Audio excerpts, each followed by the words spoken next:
orang Kristen kok kena mental? Ya. Nah, pertanyaan ini sering muncul saat orang-orang Kristen sedang mengalami suatu masalah. Betul? Ya. Kena mental sendiri itu adalah apa sih?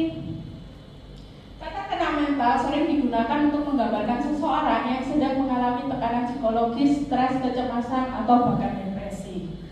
Jadi, waktu orang Kristen kena masalah ini, waktu dia mengalami depresi atau bahkan kecemasan, mereka akan dikatakan kena mental. Lalu apakah orang Kristen bisa kena mental ini? Jawabannya bisa. Karena faktanya masalah mental itu bisa dialami oleh siapapun, termasuk orang Kristen.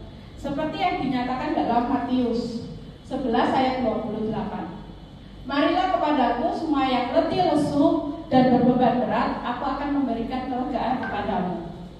Ini menunjukkan bahwa orang Kristen itu bisa mengalami suatu masalah yang berat sehingga menekan mental kita, yang membuat mental kita menjadi terganggu. Nah, di dalam Alkitab pun terdapat beberapa tokoh yang mendapatkan masalah yang cukup berat dan membuat mentalnya mungkin sedikit terganggu.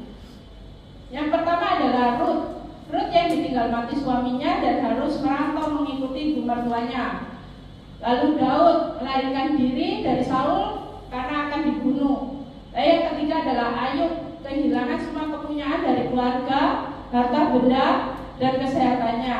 Lalu yang terakhir adalah Yesus sendiri. Yesus yang harus disalib untuk menebus dosa manusia. Ini menunjukkan bahwa mereka mengalami masalah-masalah yang berat yang bisa menekan psikologisnya mereka, menekan mental-mental mereka. Tapi apakah mental mereka sampai terganggu? Tentu tidak.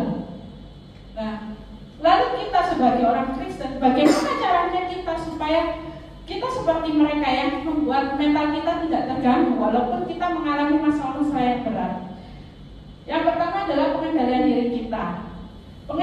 Kalau kita mempunyai pengendalian diri kita yang bagus, di waktu kita menghadapi suatu masalah, kita tidak akan merasa tertekan.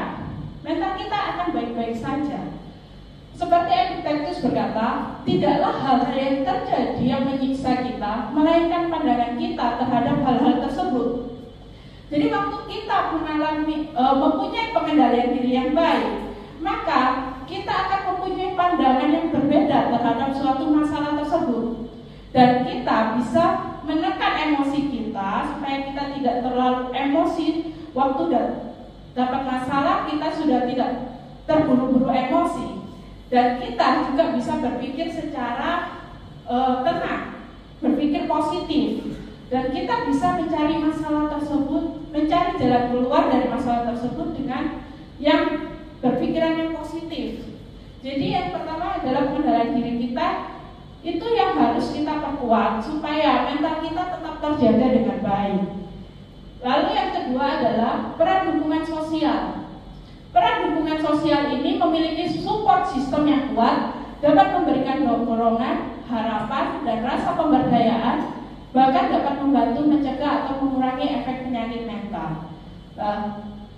Waktu kita mengalami masalah, terkadang kita ini malu untuk sharing kepada teman, atau kita malu untuk mencari bantuan kepada teman. Padahal peran dukungan sosial ini sangat dibutuhkan untuk menjaga kesehatan mental kita, supaya mental kita tetap aman, terjaga. Kalau kita punya masalah, kita pendam sendiri, itu tidak akan membantu diri kita. Justru malah kita akan tertekan. Bagaimana ini masalah ini bisa terselesaikan? Bagaimana caranya? Begitu. Bahkan mungkin sampai orang bisa mengalami depresi, stres yang berkepanjangan, kecemasan. Ini gimana masalah nggak selesai-selesai? Bahkan sampai melakukan bunuh diri. Itu karena mereka tidak percaya kepada teman atau kepada keluarga atau bahkan kepada rekan untuk komunitasnya. Tidak percaya bahwa mereka bisa membantu untuk meringankan beban mereka.